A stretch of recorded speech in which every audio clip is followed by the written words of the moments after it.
following podcast is brought to you on behalf of the Saracens Supporters Association and is not an official product of Saracens Limited. Content provided voluntarily by our guests and contributors are of their own opinion, which may change over time and should not be taken as fact, particularly as the podcast hosts are regularly talking drivel anyway. If you've got some drivel of your own you'd like to share, you can find us on Twitter and Instagram at fezcast_SSA. You can search Facebook for the Fezcast, or you can email fezcast.ssa@outlook.com. You're listening to the Fezcast.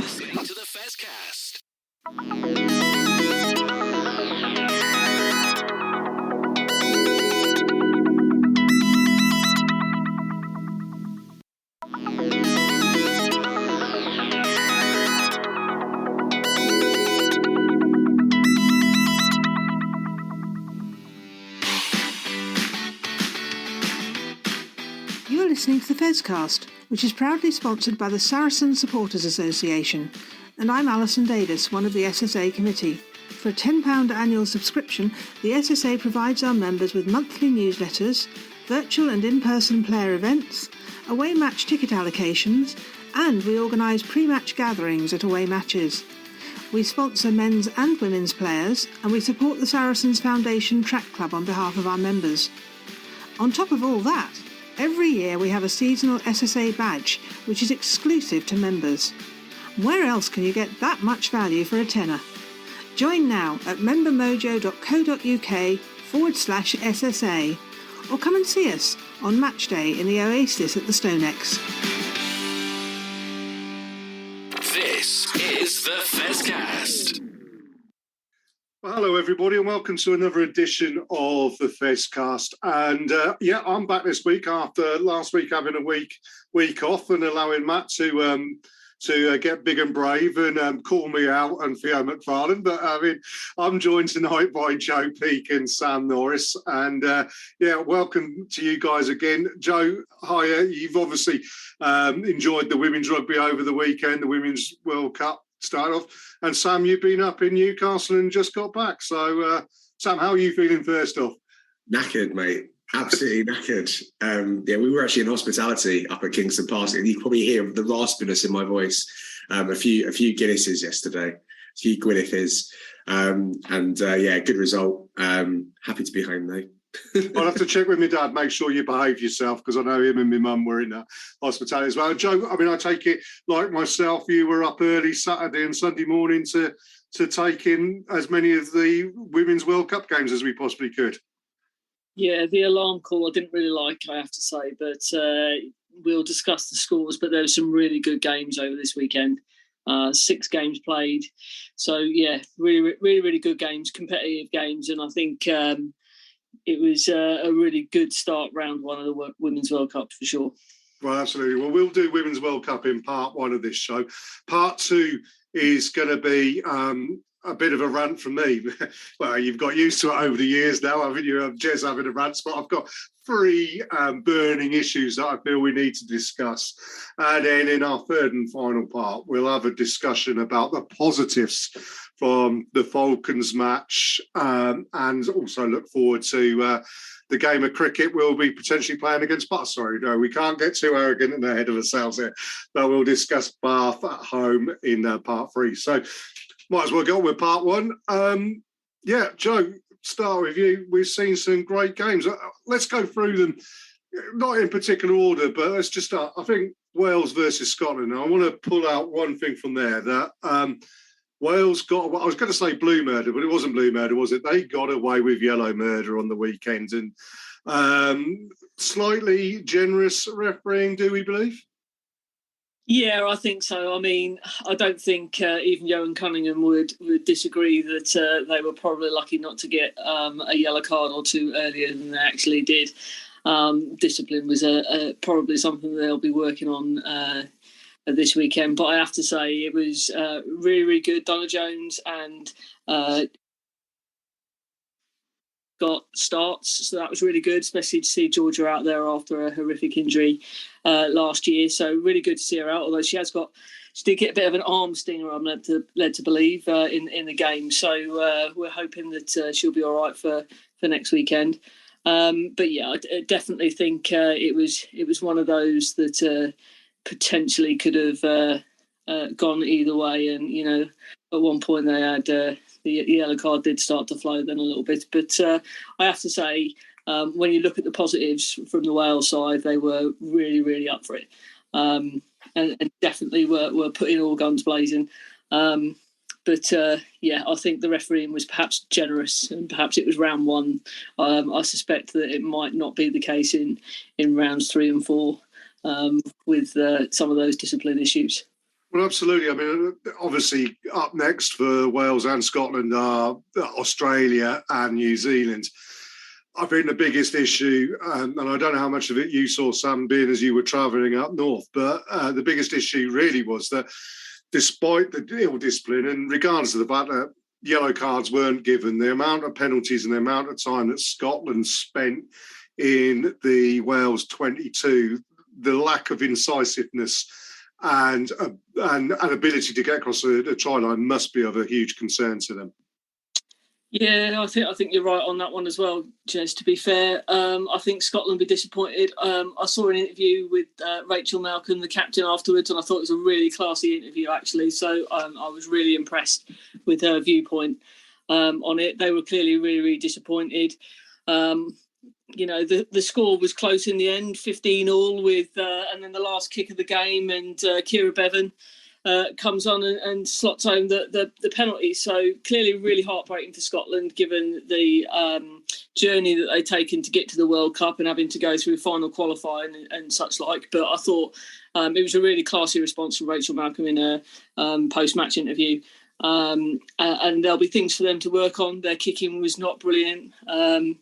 But again, you know, first game of a World Cup. They've not played in a World Cup for a number of years, and perhaps the occasion got a little bit the better of them. But I would like to think they'll come back. As a home nation, you've got to support all the home nations when they're playing, and I think I'd like to see them come back next weekend and show the world what they can actually do, because they are a really good team and they've got some very good, strong players. Absolutely agree with that. Sam, what about yourself? What have you seen of the rugby women's game? Well, I must admit, I didn't set my alarm quite as early as Joe did. But I did make sure to take in the England highlights, of which it went on quite a long time, the highlights, because they had to obviously show all 7,000 tries that they scored. But you know, I just took from it was, I remember many years ago going to see a Six Nations game. England were playing Wales, and the women's team was playing a curtain raiser, and this must have been back in about 2004, 2005. And I do remember saying then that I was actually surprised by the low level of quality in the women's game beforehand. It might have just been a poor game, but just passing and accuracy, that kind of stuff. Watching the highlights of that game on Saturday morning, the skill level is unbelievable, isn't it? Like the England side, they're playing barbarian /sevens rugby, throwing the ball around. It's like they're like Saracens a little bit at the moment. Absolutely, you know, delighted with how they're playing and great to watch. And it's a little bit, I said on the show last week, I'm really hopeful that this World Cup showcases the Red Roses in a very similar way to how, you know, we got to see the Lionesses earlier in the year, and that we can really build on the fact that actually we've got a really great women's team. They're very exciting to watch. They score a lot of points, and people should be really excited by that. And I'm really hoping that this showcases it, because that game, Fiji are they're not an awful side by any stretch. They showed that themselves with a couple of great tries of their own, but we just blew them away, and it almost looked like we did it almost at a canter at some point. So long may it continue. I know that we're going to have to continually build on this record-breaking run to get to that final. But as you say, the whole women's game seems to have really improved over the last few years. So it's not going to be an easy task. But we got off to the best possible start, didn't we? Oh, well, absolutely. I mean, it's an interesting point, actually. You looked at the England team that went out there, and you just look at some of the names that weren't even picks, who were held back, presumably to keep them fresh for France next week. But the likes of Marley Packer not even starting, Lark Davis not starting. You know, the players that have been first choice players, and still every player that comes in does their job equally as well. And, you didn't miss Marley Packer, you didn't miss Lark Davis. It was fabulous to see. And I think that's the strength of it. It's a bit like when England played in 2003 in the Rugby World Cup when we won. Richard Hill pulled his hamstring against Georgia. Lewis Moody comes in. Joe Worsley was around. There was no issues. And then Richard Hill came back in and woof, there you go. It was just that extra little spark, which I think is what Marley Packer will do for England when she does come in. But yeah, a spectacularly good result. And I think Simon Middleton will be happy. I think David Flatman said it on commentary afterwards. He says, what was good was that it was a test match. It wasn't just England turning up and putting 80-odd points and walking through the game. They had to work hard and earn the right to score those 84 points. And that's good. That bodes well for the rest of the tournament. Do you agree, Joe? Yeah, absolutely. I mean, Fiji, we know that they are immense in sevens, and they showed some of that brilliant quick running, offloading, and some of the tackling from England is probably where Simon Middleton needs to have a word with some of his players this week in preparation for the France game, because some of it was a little bit loose. But as you say, there's so much depth in that squad. People that weren't even in the lineup at all that are ready to come in. You mentioned Marley there. I thought Sadia Kabea at number 7 though had an immense game. In fact, she got player of the match and was really, really good. The number of tackles that girl gets through. I think they've just got all that in reserve as well, that they can just rotate those players around. There's not a weak area in that team for me. It's just absolutely awesome. They just need to keep their heads, play well, do what they need to do. And, they talk about it. I don't know whether you've had chance to watch the documentary that was on last week. Absolutely brilliant documentary. Made with a number of people, Jess Hayden from the Times being one. But they've just got so much strength in depth. And I think if they go through their process, as they call it a lot, and keep together, then they're going to do really, really well in this World Cup. And I obviously would like to see them come back with that trophy.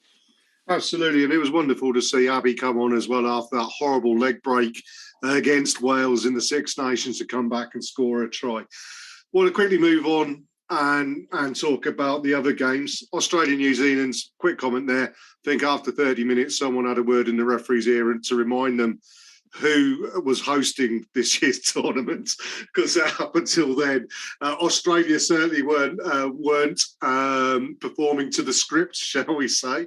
But, fair dues to New Zealand, they're locked into gear and really did go through those gears and prove themselves to be the good side. And, players that are coming back from the sevens circuit and really are improving them.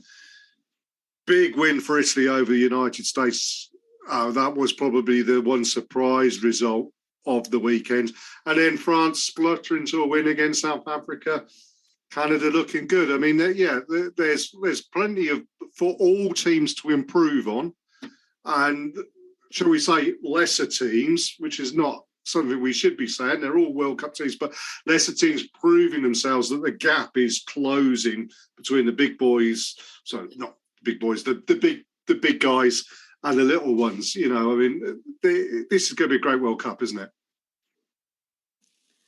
It is. It's going to be competitive. England are number ones. They've gone in as favourites, but anything can happen as a World Cup. Doesn't matter whether it's rugby, football, cricket.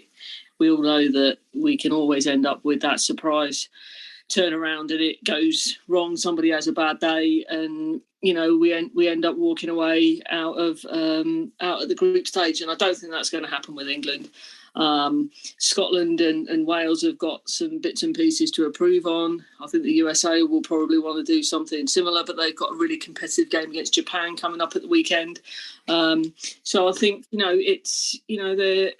they're World Cup teams, and they're all there because they deserve to be there. And we see in the Women's Six Nations, England run away with it over a number of years. With England, France always seem to be the final two. I think that gap is definitely closing. Professional contracts coming into play. You can definitely see that from the Welsh point of view. I think they've been training together, so you can actually see the camaraderie and what's been going on in that team build-up. And they had a documentary as well on BBC Wales that was really, really good as well. So I think, the investment in the women's game and of those national teams is certainly making this World Cup probably one of the best World Cups that we've probably seen in a little while in terms of the competitive nature. Now, all of that positivity that's come out there, I am going to throw one slight bit of negativism into it. And it's something, Sam, me and Joe discussed this before you joined us off air, as it were, but I'll be interested in your thoughts on it, because you've mentioned the Lionesses. The one thing that was brutally apparent to me was you look at the coaching boxes, and every coaching box is led by men. And in particular, the New Zealand's, that they've kind of like pulled the panic button slightly, knowing it was their World Cup. And they're pulled in one of the top men's coaches to coach the team in Wayne Smith. You look at the Euros in the football, and it was really gratifying to see that the two teams that got to the final were both coached by women, and exceptionally good women coaches. And it's not a case of them just being there because they are women. They were there because they are great coaches. And indeed, people are talking about Emma Hayes at Chelsea in the football being the first woman to coach the men's football team. And I think that's not far off.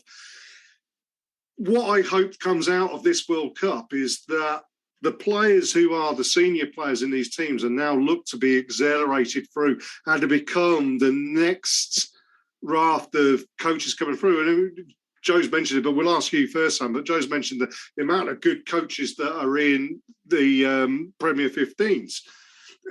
Is that something that they should be looking at and be the prime focus after this World Cup to bring those female coaches through? I think the answer has to be yes. But to maybe offer a devil's advocate opinion is that the players on the pitch in the Women's World Cup have to be women, obviously. Everyone else doesn't have to. And I think whilst we're trying to grow the game, which ultimately it's in that upward trajectory and it's made massive strides over the last couple of years, we should be getting the best people into the best positions to coach the players in the right way, to get to breed a professional mentality, whilst also having or teaching or bringing through senior players, making sure they carry on and go into coaching rather than going off and doing something else, becoming commentators or whatnot.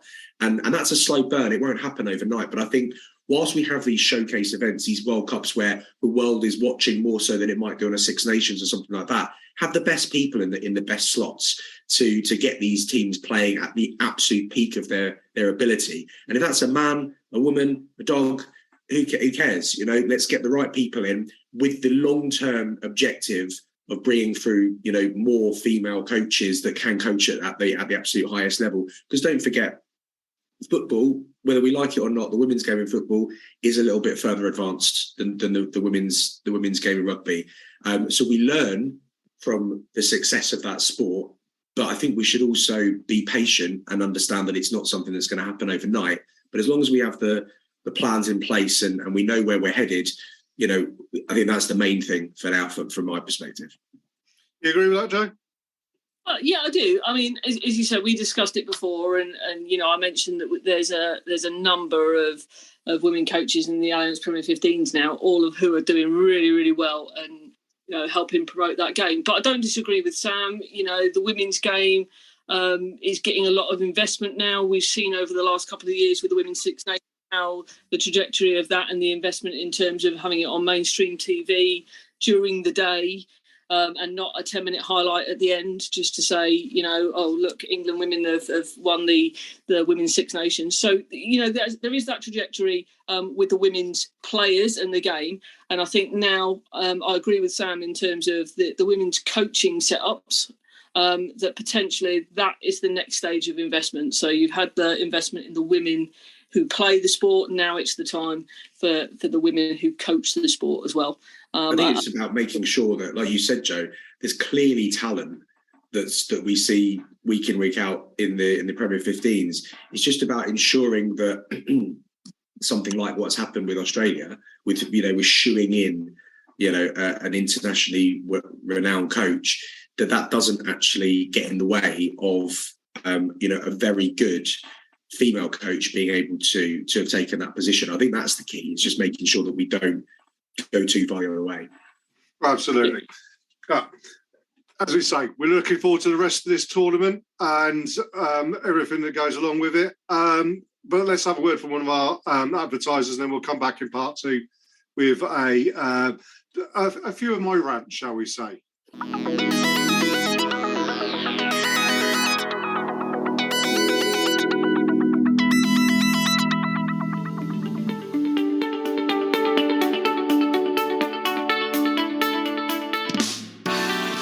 Hi guys, I'm Alex Linton and I'm a proud Looseheads ambassador. I'm Sydney Gregson and I'm a Looseheads ambassador. We're a rugby mental health charity working to tackle the stigma. You can find us at Looseheads on all social media channels or at looseheads.co.uk. The Looseheads mission is to place a mental health lead at every rugby club. Get in touch now to find out more. Take care and enjoy the rest of the podcast. Enjoy the rest of the pod.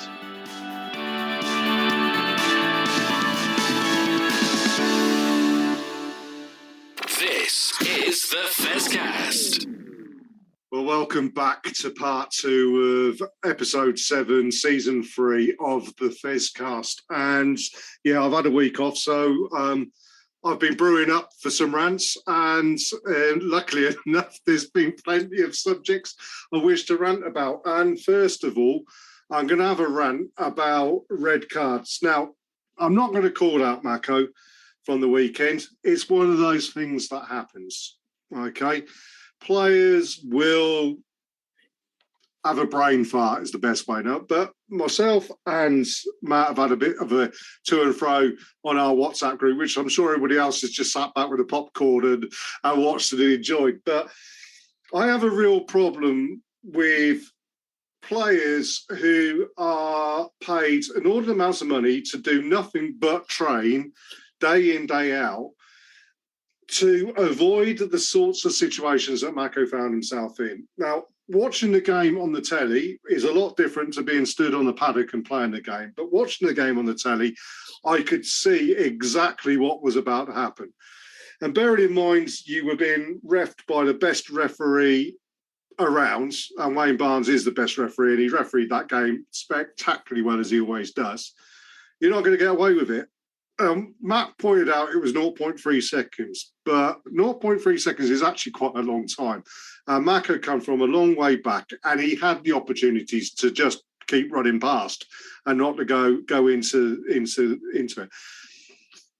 I do agree with a situation where, there's got to be a leniency level or whatever, because when it comes to the disciplinary, that's what they'll take into account. But Mako was a red card. Mako knows it was a red card. Everybody knows it was a red card. That's the end of it. He'll go to disciplinary and he'll get a 3-match ban because it was low level. There's plenty of mitigation and it's his first offence. What annoys me more than anything else is when you see players like Ellis Genge do exactly the same but far worse. And Ellis Genge's one on Friday night for Bristol Bears was at a far worse a level than Mako's, and he gets a yellow card. And then David Flatman today is, and I can't remember which of this Northampton Saints players it is, but he's highlighted a rampaging run during which the player has actually thrown his elbow into the neck of the defending player. Now, the defending player probably should have been a bit lower, and he gave that. But what I'm really getting at is I think there's an awful lot of coaches out there who coach, and I won't mention any teams, but they've got a chop, who coach clear-outs that are right on the edge of legality. And it's something that's got to be taken out of the game. And if Mako getting a red card promotes that along the line, then fair dues. And I mean, he's going to accept it. The club's going to accept it. He's going to stick his hand in the air and say, sorry, sir, shouldn't have done it. But, if anybody's seen the documentary that was put out this week about Steve Thompson, You know, I can remember exactly where I was on the Rugby World Cup final 2003. Steve Thompson can't, and he was playing in the game. And it's these sort of challenges and clear-outs and dominance. It's not all the language around rugby. It's got to be a dominant clear-out. It's got to be a dominant tackle. It's got to be explosive. It's, you know, it's got to... But we need to have this conversation because, okay, Mako was lucky. It was quite a gentle end of it, but it needn't have been. I mean, I don't know, how do you see it, Sam? You were there. Yeah, I mean, as I said, I think I had a couple of Guinnesses by then, and it was over the other side of the pitch to where I was sitting. But I kind of saw it the same as you, Jez. It was one of those things. It was pretty telegraph, and it, like you said, I think brain fart is the best way of describing it. It just kind of happened, and as soon as it happened, everyone went, oh, for God's sake, you know. There we go. We've got to play the rest of the game with 14 men, which completely changes the dynamic. And ultimately, Newcastle started to get back into the game a little bit. But I think we are, you know, even at the amateur level, where I played at a few years back, the kind of language that you were saying just then, Jez, is the kind of language that's it's still used in the game a lot. And I do think coaches do still tell players to go out there and do the odd, you know, naughty little thing. And actually, I was at the Rugby Speaker of the Year lunch on some Friday. Sorry, one of the speakers was Jason Leonard. I know that we're going back a few years now, but he was telling a story where for England, Andy Robinson told him to go out. He said, "I don't care if you walk around the pitch all day. All I want you to do is to hurt people today." That's all your job is just to go out there and hurt people. I know that was probably maybe 15 years ago now, but I still do think there's an element of that in the game. And maybe this is going to sound a bit controversial, but how far do we go? Because we don't want a game that is completely, completely different to the game that we've grown up loving, that are out on the pitch, you know, playing it so they can continue to do it at a high level. And I actually think it's a really difficult challenge because we could go in and get doctors and all these specialists to go in and tell us everything that needs to change, and we'll have a completely unrecognisable game to watch. And that would be the best thing for the players. But is it the best thing for the sport? Would it just be so unrecognisable that it would die a death? So I'm not saying either one's the right answer. It's one of the most difficult challenges in rugby across both the women and the men's game, I think, at the moment, is the balance between player welfare and keeping the sport that we love being the sport that we love. Absolutely, I 100% agree with you. And I mean, it's not just rugby. There's many sports in which, you know, at the end of the day, you play sport, you know the risks, you know the challenges. You could get on a motorbike and ride around the Isle of Man TT and be killed doing that. The accounts of dementia amongst footballers from heading the ball, for argument's sake, rugby league. American football, they wear helmets, they have concussive injuries in American football because of the protection equipment that they wear. Yeah, it's a really difficult thing. The one thing that I really don't like is the fact that, one, we got people turning around and saying, well, Mako shouldn't have been sent off. He never actually touched him really much. Doesn't matter. The intent, regardless of whether it's a brain fart or not, the potential was there for it to be bad. Or you go the other end and people are turning around and say, well, he should be undrawn and quartered. No. That's why we have disciplinary boards, that they will take it into account. The red card was right. TMO got it absolutely right. Wayne Barnes got it absolutely right. Mako got it absolutely right, and shaking the lad's hand and walking off and not making a big issue of it. Refer that back to Bundy Aki a couple of weeks ago for Connor, who's got a 9-week ban because the bloke's never entered a ruck legally ever. You know, I mean, I hope he doesn't listen to this because that might be actionable. So I'll say allegedly has never entered a ruck legally. But, you know, he immediately complained about it. Everybody was complaining about it. No, you were off your feet, mate. It was dangerous. Just stick your hand in the air and say, yeah, I screwed up and move on. I mean, Joe, where do you stand? No, I agree with what you guys are saying there. Mako clearly, the moment it happened, knew that he'd made an absolute BB there.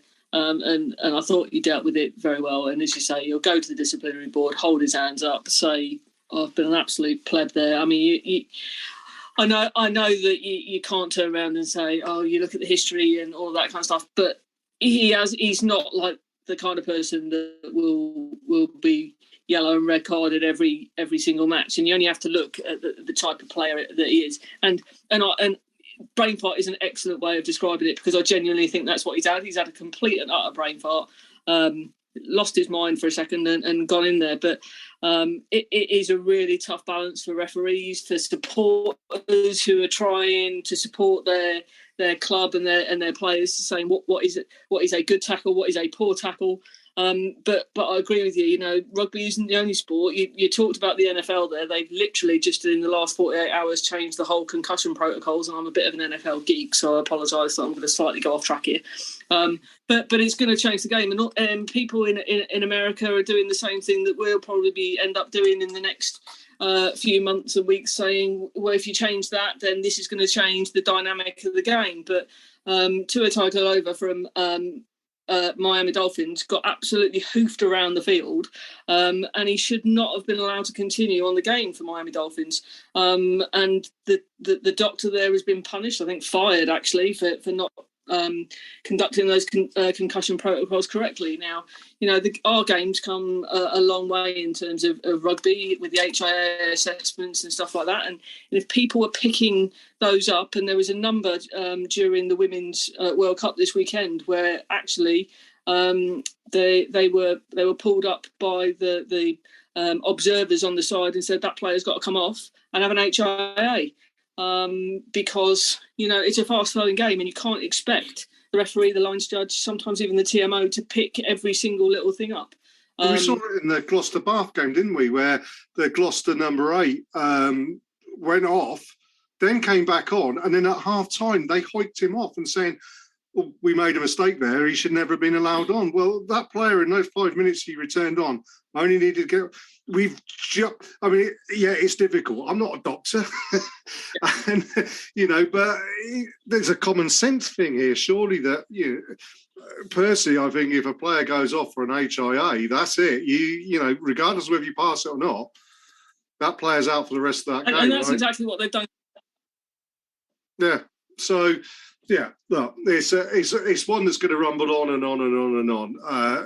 What we'll be sure is that we'll miss Mako for 3 games at least, and potentially England's or internationals, he might be out for that as well. You never know, which means a return for Joe Marler more likely, which is even more.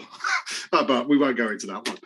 Let's move on to another one of my rants. And actually, the next, I've got 2 rants, but they're kind of linked. But first of all, I'm going to have a quick rant about Lawrence Dallaglio and the situation with Wasps. And I'm actually going to come out and support Brian Moore, which is not something that you normally hear me do. But Brian Moore wrote a brilliant article in the Telegraph today, replying to Lawrence Dallaglio's car crash interview he did on BT Sport, where there was a complete and utter conflicts of interests.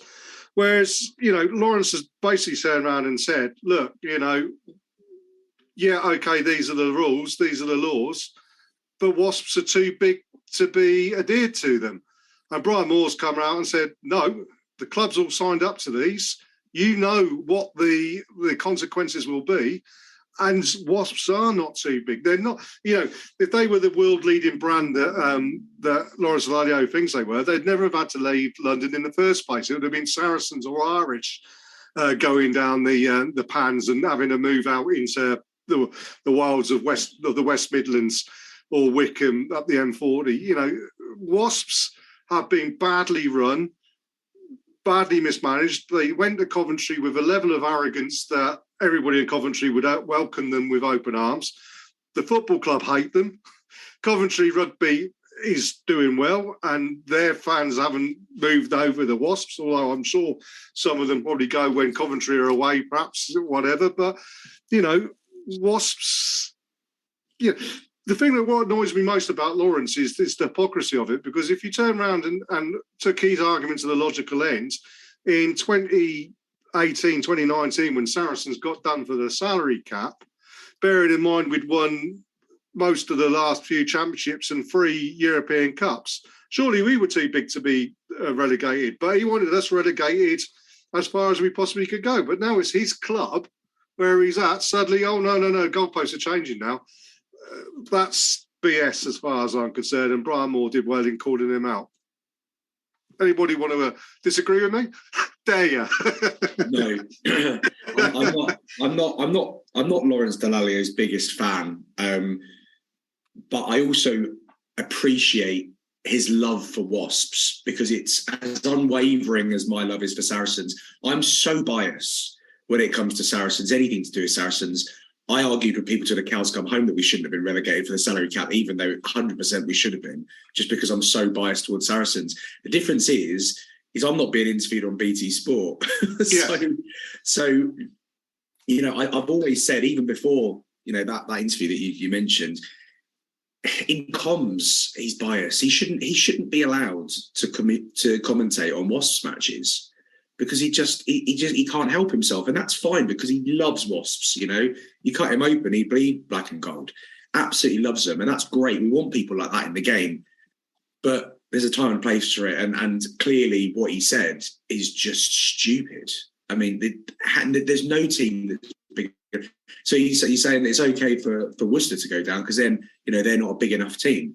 Well, you tell that to the 4,999 people that were at Six Ways the other week crying their eyes out because they thought it might be the last time that they were going to see their team play.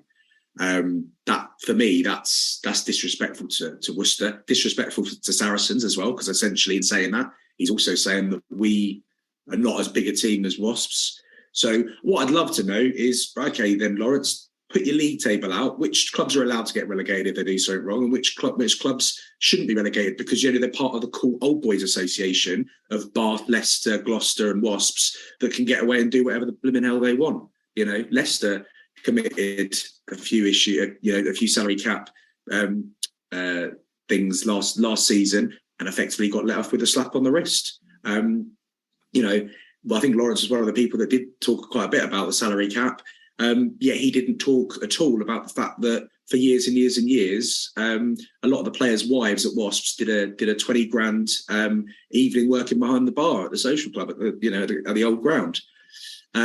So he didn't mention those sorts of things that I know about because I know some Wasps players. So, you know, it swings and roundabouts. And for me, it just highlighted that, number one, he loves his club. But number two, he shouldn't be allowed near a mic when he's got to talk about it because clearly he's too biased to be able to be put in these situations. Oh, absolutely. I completely agree with you. And it's interesting that you bring up Worcester Warriors there because that's the next thing I wanted to talk about. In particular, that I've seen a little bit of to-ing and fro-ing from various people on Sarries Fans Forum, saying that they've seen the statements that Sale Sharks have made, that Gloucester Rugby have made, offering, free entry to games to Worcester Warriors season ticket holders and everything like that, and saying that Saracens as a club should do something not necessarily the same because we're too far away, but should be making a statement of that sort. And I actually sat back and went, no, I think the almost unnecessary haste with which Sale and Gloucester have come in and gone, there's 5,000 fans, we could do with a couple of thousand of those each. It's almost obscene. It's disrespectful to Worcester that they're picking over the bones of the carcass of a once great club, and they were a great club. They're a great community club, but they're picking over that carcass like hyenas, in my view. And I really do think this whole situation at the moment, yes, when Saracens got done for the salary cap and everything, the one thing that we did, regardless whether you agree with us being relegated or not, is that we did it with honour, we did it with dignity, we took our punishment, we said very little, we didn't stoke the fires, other people might have done, we didn't react to it. These last couple of weeks with the financial situation, you've really seen, without wishing to get too political about it, the capitalist way of, it's asset stripping, it's exploiting situations, and I really don't like it. It's not been a great picture being presented of the game of rugby union in England at the top level. What do you think, Joe? I agree. I don't think it's in the spirit of the game. I can see it from a business point of view for those clubs. I can't necessarily see the die-hard Worcester supporters taking them up on that very kind offer, because they will be wanting to get their team back in business, so to speak. And I can't necessarily see, if it was the shoe on the other foot, a load of Saracen supporters being offered that by Quins, for example, and wanting to go down to Twickenham or to the Stoop to go and watch Quins and sit there and support Quins. But, you can, again, look at it from two sides and say, are they just trying to offer an olive branch to those people so they can go and watch some rugby games? And say, come and watch them for free. You've clearly lost your money from going and watching your own team. So I see it from that point of view. But also I see it that I'm not convinced that the Worcester Warriors supporters may see it in the same vein. You may get the odd few who just want to go and watch for the love of rugby. But in terms of Saracens making a statement or an offer or a similar offer, I think there's been they've had their messages of support put out there by on social media. I've seen it from the men's teams, from the women's teams, across the academies, and all of that. And we all know that the rugby family would all pull together if there was something that could be done to have helped Worcester and avoided Worcester getting into the spot they found themselves. I'm just not sure that offering Worcester season ticket holders free entry to the game is the way to offer that support. Absolutely not, and it just leads on to another quick point as well to say about the haste at which some players have been snapped up. We see the young Finn Smith's signing for Saints today. You've seen Ted Hill and various others going off to Bath. One question is, how are Bath doing that within the salary cap? Second question, it's like they've cherry-picked players. There's an awful lot of players at Worcester who are out of contracts. Women's rugby, we've already discussed. Nobody seems to be wanting to hoover those academy players up, the young players who are just breaking through. They're just interested in the ones that are going to, for Bath, I mean, let's be honest about it, they need an awful lot of players to come in to improve them. But that's all they've done. And there is a huge question to be asked about, will the salary cap managers be going in there and asking, who's taking a pay cut so that Ted Hill can come in on whatever wage he's coming in on or whatever? It's an absolute mess as far as I'm concerned. Yeah, I saw again. We've seen all the players that have moved from Worcester, but I think they want to play rugby. At the end of the day, they would have been told, "Look, guys, that's that. Sorry, shutting up shop." And there is an element of, playground, school days, playing football, picking your team. You get two captains, and of course they're going to start picking the best players first. Bath aren't going to go in there and go, right, can we have one of your average players, please? We'll have one of the better ones. First come, first serve. So I think there's an element of that to it. Players need to play, so kind of fair play. Fair dues. I mean, this is one that's going to roll on and roll on and roll on. And we've really got to have a chat about the Falcons game and look forward to Bath. So we'll have another word from one of our advertisers. Then we'll be back with part 3 and run the rule over the good things. We've discussed Mako to death, so we'll talk about the good things from the Falcons game and then look forward to Bath at home on the weekend. This is the Fezcast.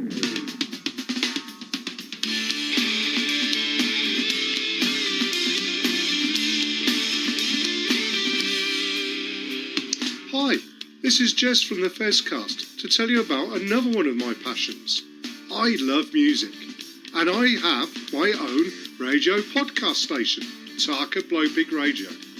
This is the home of great music presented by myself and my friends, be it folk, rock, indie anthems, progressive music, you name it, we've got it covered. So if you want to listen to some great music, tune in to us at mixcloud.com/Tarka Blowpig. You're listening to the Fezcast.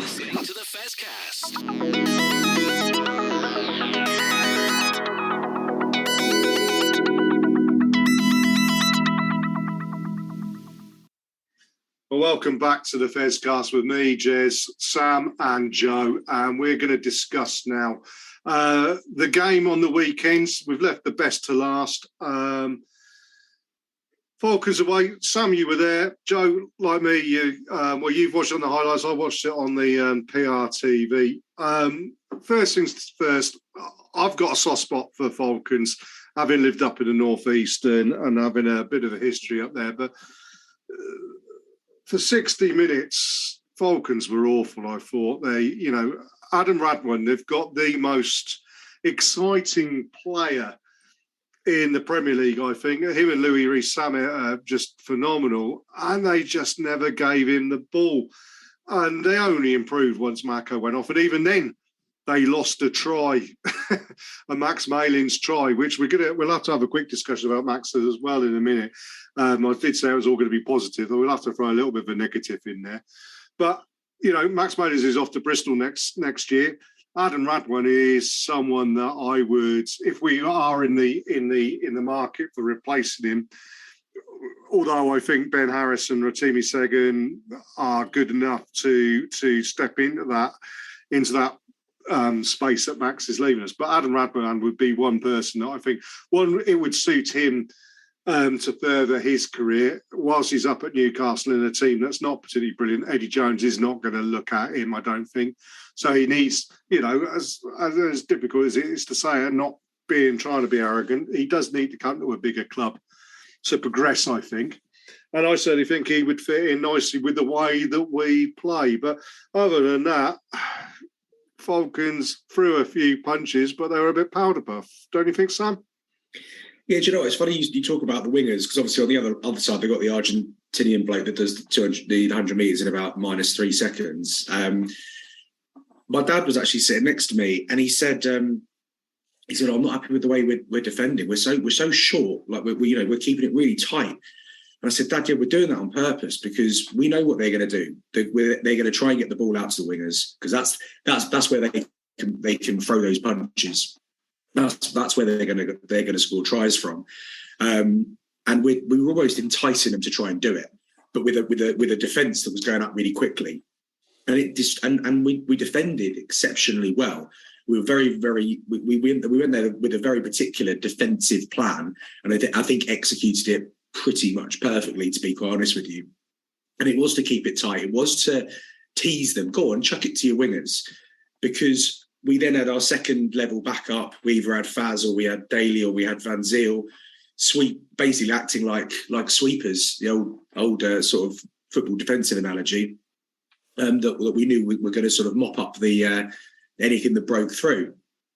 But you're right, Newcastle just didn't seem to have anything about them in attack. And actually, I have to say, well, as much as our defence was great, I thought attackingly it was probably our poorest performance of the season so far, because we were a bit slower than we normally were. We did throw a few silly passes occasionally, and didn't penetrate them as much as I was really hoping that we would do. So, as much as you say, we've gone up there, it's not the easiest place in the world to go to. Bristol found that out last week.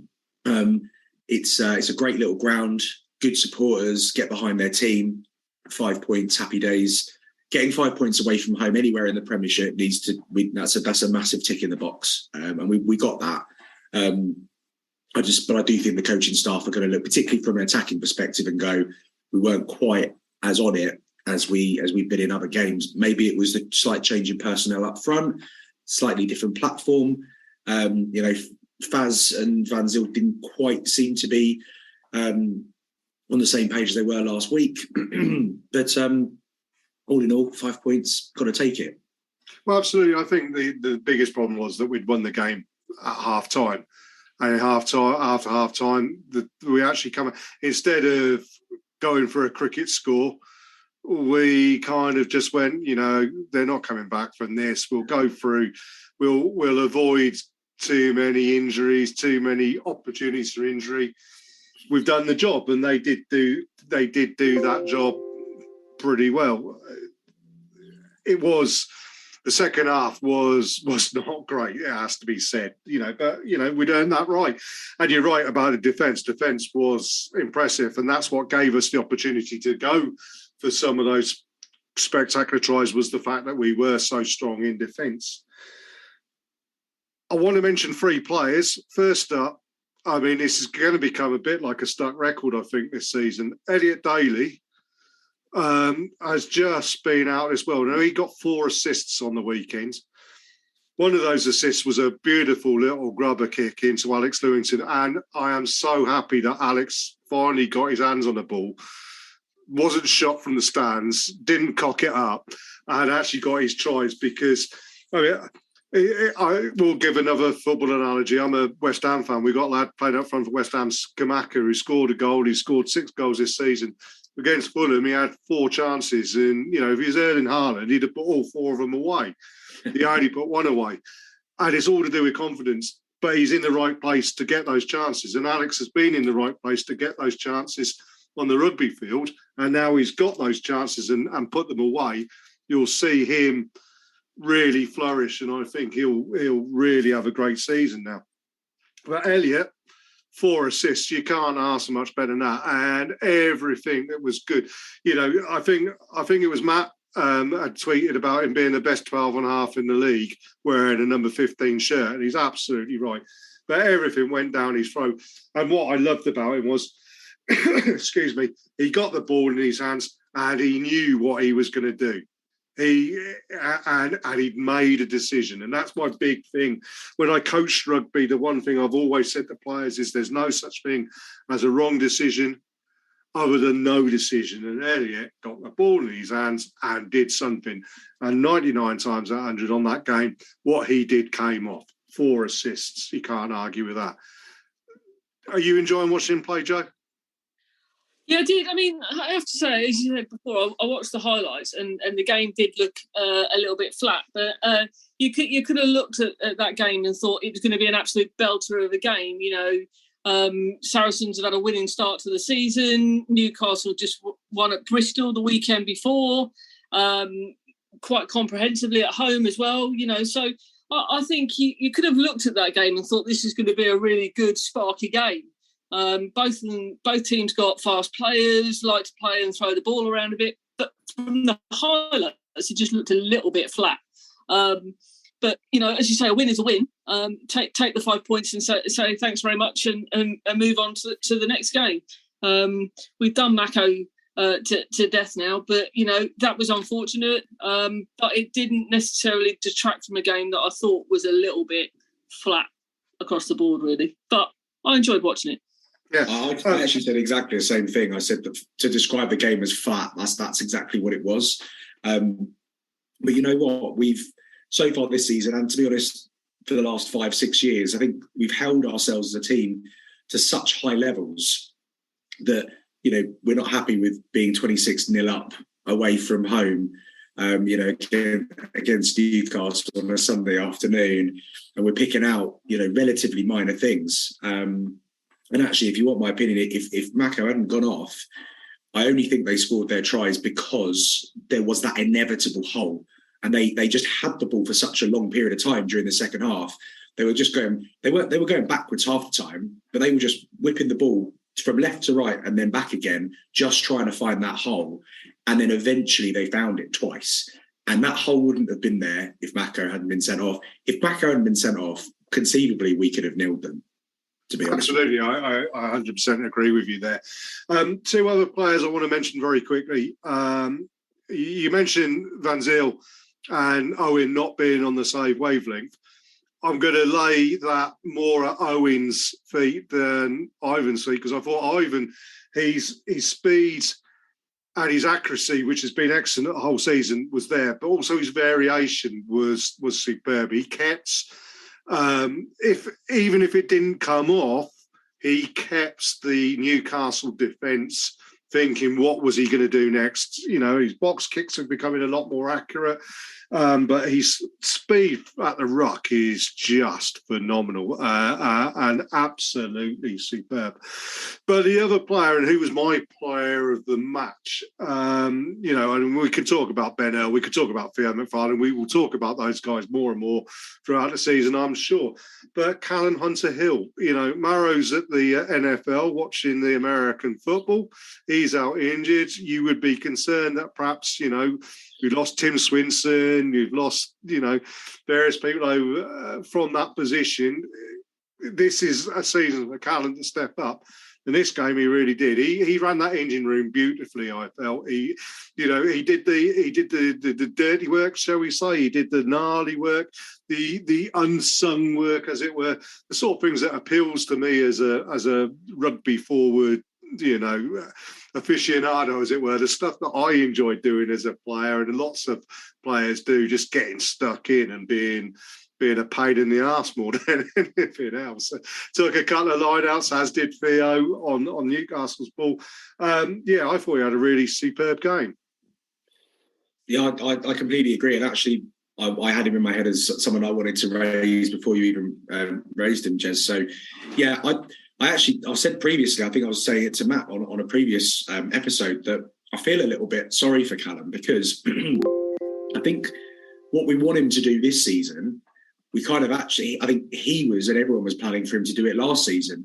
What happened was we signed this, huge Samoan fella that, I can't remember what his name is. No one ever shouts at every game, but who kind of took his spot last year.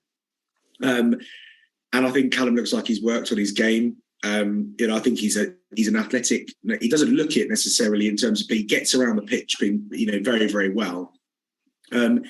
He's in more of that sort of Swinson Cruz type mould than a McFarlane, Ezekwe, Itoje type player, and that's what we need. Great in the line out, picks the ball out nice and easy, always distributes it back down to the 9 very, very well.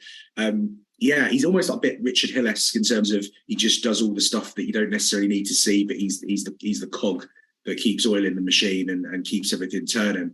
I think he had a great game. I think he's a very, very good player. Actually, he's an underrated player, and I'm glad that he's hit some form, because I think, especially in the run into Christmas, when we're going to lose players to the autumn and potentially get injuries and whatnot, I think he's going to be a really, really important player for us. So, good to see that he's hitting that form at the right time, and long may it continue.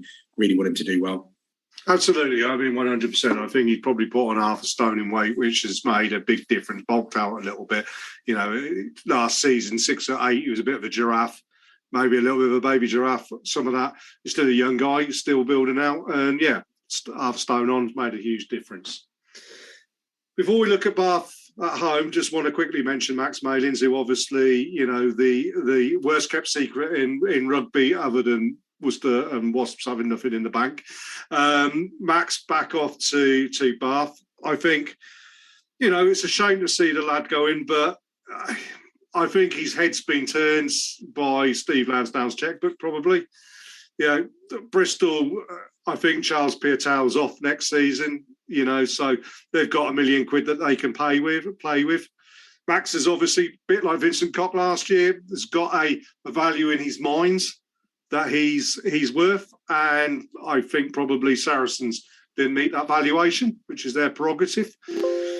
They're not concerned, and I think it was Barry who made the comment on a previous Fezcast that we very rarely let players go who we don't think that we can either replace or miss, and that's perhaps been a bit harsh on Max. You look at Alex Good's 76 now, isn't he? Whatever he is. So you do question, where the youth policy is there. But as I say, you got Ben Harris coming through, or Rotimi Segun doing, they've obviously looked at it and said, okay, look, we're not going to pay what you want, and whatever that figure is, nobody will know, and nobody should know.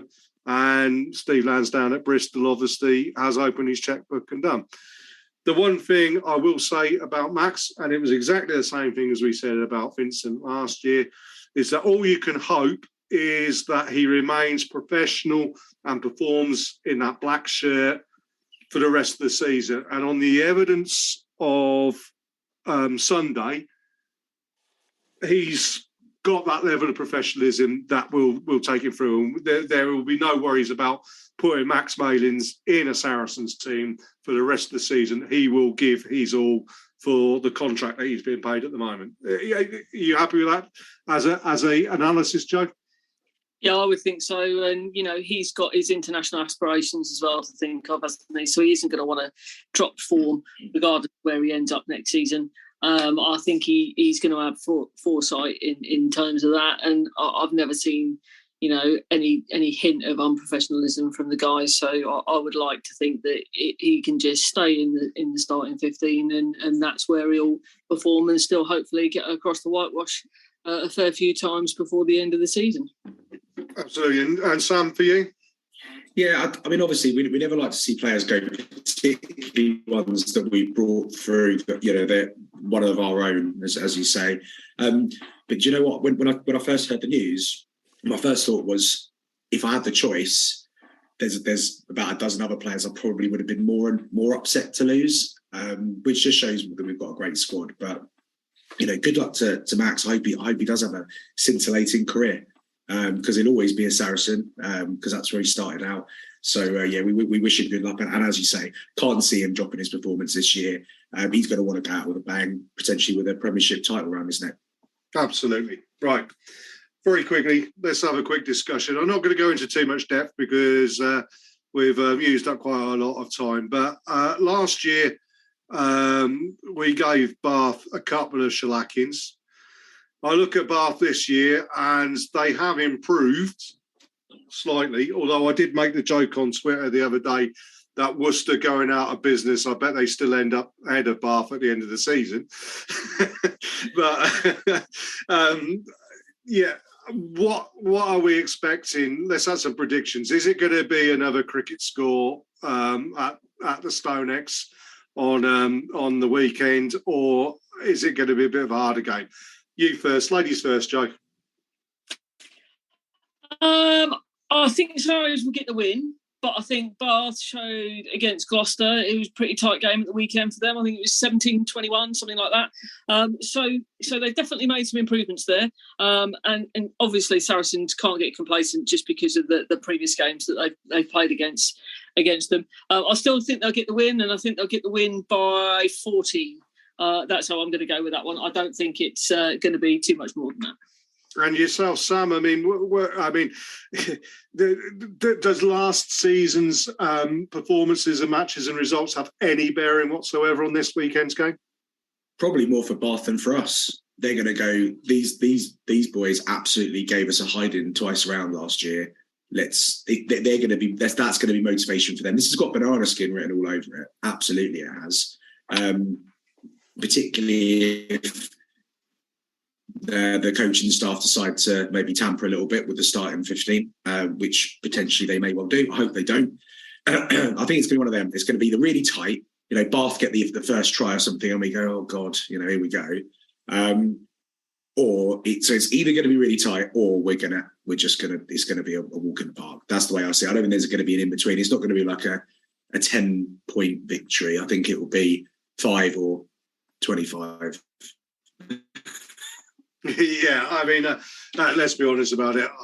I'm looking forward to the game. I think it'll be if Saracens play like they did in some of the performances. If they put together a purple patch, then it could be 110 for 8. But I won't be disrespectful to Bath and say that we're expecting that. I'm just saying that Saracens, if they really do click, would put any team to the sword, particularly a team that's short on confidence. However, as you say, I think there's every chance that Bath will come here and would have been targeting this match, if not to say that we're going to go to StoneX and win, but to go to StoneX and actually dog something out. So, that's fair dues. Sam, Joe, thank you for your time and your input on this week's Fezcast. It's been fascinating talking about all the subjects. And hopefully my rants weren't too ranty for everybody. But and thank you everybody for listening in. Our next show will be next Wednesday, the 19th, and hopefully we'll have some news on an interview maybe that we can get from the club. Keep your eyes on the social medias. At Fezcast SSA on Twitter and the Fezcast on Facebook and Insta and whatever, and we'll have some news there. But in the meantime, thanks everybody for listening in. Thanks, Joe Sam, for joining me. Cheers. Cheers, thank you. And just a quick shout out for the women who have got sail away in the Allianz Cup as well. Cheers to me. I won't be able to make it to the game, but I know that they've got looking forward on building on the disappointing loss that they had